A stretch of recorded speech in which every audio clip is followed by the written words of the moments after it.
Hi friends, welcome back to study classes. So प्यारे दोस्तों, अगर आप तैयारी कर रहे हैं यूजीसी नेट जून 2026 एग्जामिनेशन की, तो कहीं ना कहीं आप मिडवे हैं ड्यूरिंग योर प्रिपरेशन। अभी आपका पुराना एग्जामिनेशन 2 महीने पहले हो चुका है, अगला एग्जामिनेशन 2 महीने बाद जून में होने वाला है, और अभी बहुत सारी और भी चीज़ें आपके बैक ऑफ द माइंड चल रही हैं। नोटिफिकेशन कब आएगा जून 2026 के लिए? अगर आपने पुराना पेपर दिया था तो रिजल्ट की रिवीजन की बातें भी चल रही हैं, तो आपका माइंड बहुत ज़्यादा डाइवर्टेड स्टेट में होगा, बहुत सारी डाइवर्शंस चल रही होंगी, और ये शायद आपको अपने सीरियस प्रिपरेशन से कहीं ना कहीं दूर कर रहे होंगे।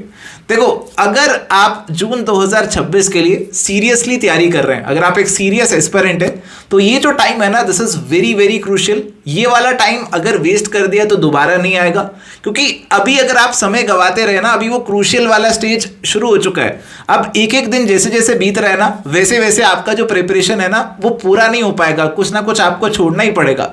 अब होता क्या है कि नोटिफिकेशन आ जाएगा, समय और कम रहता रहेगा, और इवेंचुअली आप अपनी जो प्रिपरेशन है ना, वो कहीं ना कहीं 100% कंक्लूड नहीं कर पाओगे। स्पेशली आप अच्छी वाली प्रिपरेशन तो नहीं कर पाओगे। फिर क्या होगा, आप भागोगे मैराथन की तरफ की, कोई मैराथन मिल जाए, कोई हमें रिवीजन क्लासेस मिल जाए, कोई हमें बता दे कि इंपॉर्टेंट टॉपिक्स क्या हैं जो पढ़ के चले जाएं, जिससे हमारा नेट निकल जाए, जेआरएफ चलो अगली बार देख लेंगे। तो ये जो सारी चीज़ें हैं ना, कॉम्पिटिटिव एग्जामिनेशन में हर बार काम नहीं करती हैं। Competitive examinations are not meant to pass you, they are meant to fail you. आपको फेल करने के लिए पेपर सेट किया जाता है, और आप सिलेक्शन का रेट देखेंगे तो वैसे ही बहुत कम रहता है। तो अभी आपको जाग जाना चाहिए। अगर आप सीरियस एस्पिरेंट है, आप चाहते हैं कि यार अगले एग्जामिनेशन में किसी भी कीमत पे आपको नेट या जेआरएफ निकालना है, तो now is the time to wake up. आप उठ जाइए और अपना जो प्रिपरेशन है ना, पूरा टाइम टेबल बना के, शेड्यूल बना के, टॉपिक वाइज सब कुछ करना शुरू कर दीजिए। अगर प्रिपरेशन आपने ऑलरेडी अच्छे से किया हुआ था पिछली बार, और अभी समझ में नहीं आ रहा है कि क्या करें, क्या पुराना दोबारा से रिवाइज करें, मिस्टेक्स पे काम करें, कहाँ पे काम करें, तो एटलीस्ट अपना जो प्रैक्टिस है ना, उसे स्टार्ट कर दो।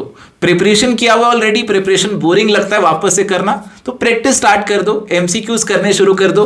प्रीवियस ईयर क्वेश्चंस अगर नहीं करे थे अच्छे से पहले, तो प्रीवियस ईयर क्वेश्चंस जो है ना, उनको अच्छे से करना शुरू कर दो। तो ये चीजें आपको वापस से आपके प्रिपरेशन पे ऑन ट्रैक ले आएंगी, क्योंकि अभी समय आ चुका है कि आप ऑन ट्रैक आ जाएं। अभी से शुरू कर दोगे तो जो नोटिफिकेशन के बाद शुरू करेंगे ना, उनसे आपको एक एक्स्ट्रा कॉम्पिटिटिव एज मिलेगा, और ये एज कहीं ना कहीं आपको 2-4 नंबर एक्स्ट्रा दिला देगा, जो कि कट ऑफ से आपको ऊपर लेकर इवेंचुअली जाएगा। तो आज यही सब बातें मेरे को आपके साथ करने का मन हुआ, तो इसीलिए मैं आपके साथ यहाँ पे जुड़ा। I wish you all the very best. Preparation करते रहिए, पढ़ाई करते रहिए। मिलते हैं नेक्स्ट सेशन में। Till then, good bye.